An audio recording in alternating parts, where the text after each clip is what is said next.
Welcome back. അപ്പോൾ റിയൽമിയുടെ ഒരു budget ലെവലിലുള്ള ഒരു പുതിയ ഫോൺ കൂടി ഇറങ്ങിയിട്ടുണ്ട്, റിയൽമിയുടെ C61 5G.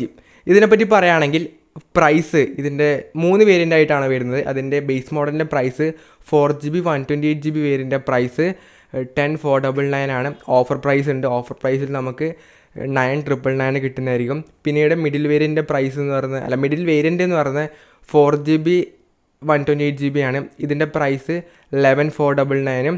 ഹയർ വേരിയൻ്റ് ആയിട്ടുള്ള ടോപ്പ് എൻഡ് മോഡലായിട്ടുള്ള 6GB 128GB വേരിയൻ്റെ പ്രൈസ് 12,499 എൻഡ് ചെയ്യുന്നത്. അപ്പം 10,000 രൂപയാണ് ഫോണിൻ്റെ സ്റ്റാർട്ടിങ് പ്രൈസ് എന്ന് പറയുന്നത്.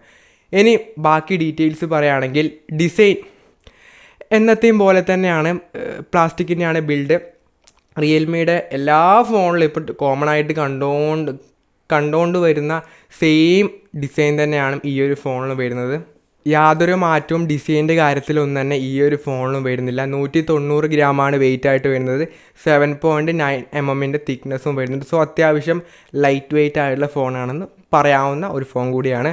സൈഡ് മൗണ്ട് ആയിട്ടുള്ള ഫിംഗർ പ്രിൻറ്റ് സ്കാനറാണ് കൊടുത്തിട്ടുള്ളത്. IP54 റേറ്റിങ്ങും കൊടുത്തിട്ടുണ്ട്. സോ ഡിസൈൻ ആൻഡ് ബിൽഡിനെ പറ്റി പറയുകയാണെങ്കിൽ ഒരു നോർമൽ ഈ ഒരു പ്രൈസ് റേഞ്ചിൽ നമ്മൾ ഒരു നോർമൽ ഗ്ലാസും കാര്യങ്ങളൊന്നും തന്നെ ബിൽഡ് വരുന്നില്ല. പക്ഷേ ഈ ഒരു റേഞ്ചിൽ മറ്റ് കോമ്പറ്റീറ്റീവ് ആയിട്ടുള്ള ഫോൺസിൽ ആ കാര്യങ്ങളൊക്കെ തന്നെ വരുന്നുണ്ട്. അപ്പം ഇതിലതൊന്നും തന്നെ വരുന്നില്ല. ഒരു നോർമലായിട്ടുള്ള കാണാൻ റിയൽമിയുടെ കോമൺ ആയിട്ടുള്ള ഡിസൈനാണ്. അത്യാവശ്യം പ്രീമിയം ആയിട്ടുള്ള ഡിസൈൻ തന്നെയാണ്, മോശമൊന്നും പറയാനില്ല. സോ കുഴപ്പമില്ലാത്ത നല്ലൊരു ബിൽഡ് ആൻഡ് ഡിസൈൻ ഫോണിന് വരുന്നുണ്ട്. ദെൻ ഡിസ്പ്ലേ 6.67 ഇഞ്ചിൻ്റെ ഒരു full HD IPS LCD display ആണ് വരുന്നത്. 120 Hz റിഫ്രഷ് റേറ്റും വരുന്നുണ്ട്. 500 nits ബ്രൈറ്റ്നസ്സും കൊടുത്തിട്ടുണ്ട്. സോ അത്യാവശ്യം കുഴപ്പമില്ലാത്ത ഈ ഒരു പ്രൈസ് റേഞ്ചിൽ കണ്ടുവരുന്ന ഒരു ഡീസൻ്റ് ആയിട്ടുള്ള ഡിസ്പ്ലേ തന്നെയാണ്. 120 Hz ഹൈ റിഫ്രഷ് റേറ്റൊക്കെ ഈ ഒരു പ്രൈസ് റേഞ്ചിൽ പ്രൊവൈഡ് ചെയ്യുന്നുണ്ട്. സോ ബെറ്റർ ആയിട്ടുള്ള കാര്യം തന്നെയാണ്. ആ കാര്യത്തിലൊന്നും കുറവൊന്നും പറയാനൊന്നുമില്ല.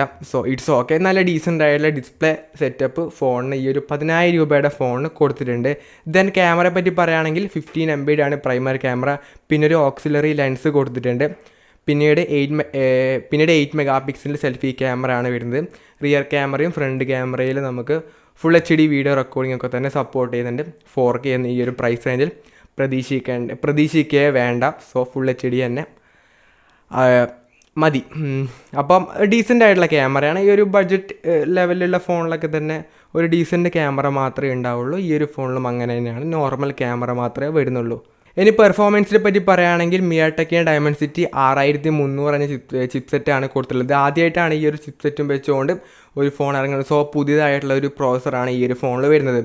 ഇതിൻ്റെ ഒരു ANTU ബെഞ്ചുമാർക്ക് സ്കോർ പറയുകയാണെങ്കിൽ 4,13,000 എബോ ആയിട്ടാണ് വരുന്നത്. ഇതേ പ്രൈസ് റേഞ്ചിൽ ഇതിന് കോമ്പറ്റേറ്റീവ് ആയിട്ടുള്ള ഫോൺസിലൊക്കെ തന്നെ വരുന്നത് ക്വാൾകോം സ്നാപ്ഡ്രാഗൻ്റെ 4th Gen 2 പ്രോസസ്സറാണ് കൊടുത്തിട്ടുള്ളത്. അതിൻ്റെ ഒരു ANTU ബെഞ്ചുമാർക്ക് സ്കോർ എന്ന് പറഞ്ഞാൽ ഓൾമോസ്റ്റ് ഈ ഒരു റേഞ്ച് തന്നെയാണ്. അപ്പം പെർഫോമൻസിൻ്റെ കാര്യത്തിൽ അത്യാവശ്യം നല്ല ബെസ്റ്റായിട്ടുള്ള പെർഫോമൻസ് തരുന്ന ആ ഒരു സ്നാപ്ഡ്രാഗൺ പ്രോസസ്സറായിട്ട് കമ്പയർ ചെയ്യാൻ പറ്റുന്ന അല്ലെങ്കിൽ കോമ്പറ്റ് ചെയ്യാൻ പറ്റുന്ന അത്രക്കും ഒരു പവർഫുൾ ആയിട്ടുള്ള ചിപ്സെറ്റ് തന്നെയാണ് മീഡിയാടെക്കിൻ്റെ ഭാഗത്ത് നിന്ന് ഈ ഒരു പ്രോസസ്സർ വന്നിട്ടുള്ളത്. സോ അത്യാവശ്യം നല്ല പെർഫോമൻസ് ഓറിയൻറ്റഡ് ആയിട്ടുള്ള ഫോൺ തന്നെയാണ്. ഈ ഒരു പ്രൈസ് റേഞ്ച് കമ്പയർ ചെയ്യുന്ന സമയത്ത് ഔട്ട് ഓഫ് ദ ബോക്സ് ആയിട്ട് വരുന്ന Android 14 ആണ്. ബേസ്ഡ് ഓൺ റിയൽമി UI 5.0 ആണ് യൂസർ ഇൻ്റർഫേസ് ആയിട്ട് കൊടുത്തിട്ടുള്ളത്. സോ പെർഫോമൻസ് ഒക്കെ തന്നെ ഇറ്റ്സ് ഓക്കെ, നല്ല പെർഫോമൻസ് ഒക്കെ തന്നെ വരുന്നുണ്ട്. ബാറ്ററി ആൻഡ് ഫാസ്റ്റ് ചാർജിങ് പറ്റി പറയുകയാണെങ്കിൽ 5000 mAh ബാറ്ററിയും 15 വാട്ടിൻ്റെ ഫാസ്റ്റ് ചാർജിങ് ഒക്കെ തന്നെ വരുന്നുണ്ട്. അപ്പം ഓവറോളായിട്ട് പറയുകയാണെങ്കിൽ ബിൽഡ് ആൻഡ് ഡിസൈൻ ഓക്കെ, നല്ല ബിൽഡും ഡിസൈനും വരുന്നുണ്ട്. ഡിസ്പ്ലേ ആണെങ്കിലും നല്ല ബെസ്റ്റ് ആയിട്ടുള്ള നല്ല ഡിസ്പ്ലേ സെറ്റപ്പ്. 120 Hz ഒക്കെ തന്നെ ഹൈ റിഫ്രഷ് റേറ്റ് ഒക്കെ തന്നെ വരുന്നുണ്ട്. 90 Hz അല്ല, നല്ല ഡിസ്പ്ലേ വരുന്നുണ്ട്. ഡീസൻ്റ് ആയിട്ടുള്ള ക്യാമറ ഈ ഒരു പ്രൈസ് റേഞ്ചിൽ നമ്മൾ കണ്ടുവരുന്ന ക്യാമറ സെറ്റപ്പ് തന്നെയാണ്. നല്ല പെർഫോമൻസ് വരുന്നുണ്ട്. നല്ല ബാറ്ററി, കുഴപ്പമില്ലാത്ത ഫാസ്റ്റ് ചാർജിങ് ആണെന്ന് പറയാം. ഫാസ്റ്റ് ചാർജിങ് ഒന്നും തന്നെ അല്ല. അപ്പോൾ ഓവറോളായിട്ട് ഈ ഒരു 9,999 ഓഫർ പ്രൈസാണ്. 9,999 അത്യാവശ്യം കുഴപ്പമില്ലാത്ത നല്ല രീതിയിലുള്ള ഒരു ഫോൺ തന്നെയാണ് റിയൽമി C61 എന്ന് പറയുന്നത്, C65 എന്ന് പറയുന്നത്. സോ ഒരു വാല്യൂ ഫോർ മണി ഫോൺ തന്നെയാണ് എല്ലാ രീതിയും നോക്കുന്ന സമയത്ത്.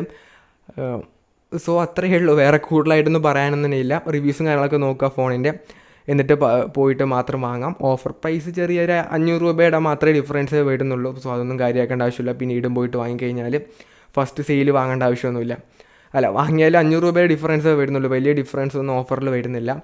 അപ്പോൾ അത്യാവശ്യം നല്ല ഫോണാണ്. ഈ ഒരു 10,000 രൂപ റേഞ്ചിലൊക്കെ തന്നെ ഫോൺസൊക്കെ നോക്കുന്നവരാണെന്നുണ്ടെങ്കിൽ അത്യാവശ്യം നല്ലൊരു വാല്യൂ ഫോർ മണി ഫോൺ തന്നെയാണ്. ബട്ട് ബാക്കിയുള്ള ഫോണൊക്കെ ആയിട്ട് കമ്പയർ ചെയ്ത് നോക്കുക ഏതാണെന്നുള്ളത്, റിവ്യൂസും കാര്യങ്ങളൊക്കെ നോക്കുക. അപ്പോൾ ഈ ഒരു വീഡിയോ യൂസ്ഫുൾ ആണെന്ന് പ്രതീക്ഷിക്കുന്നു. This is from Abhinav signing off. By.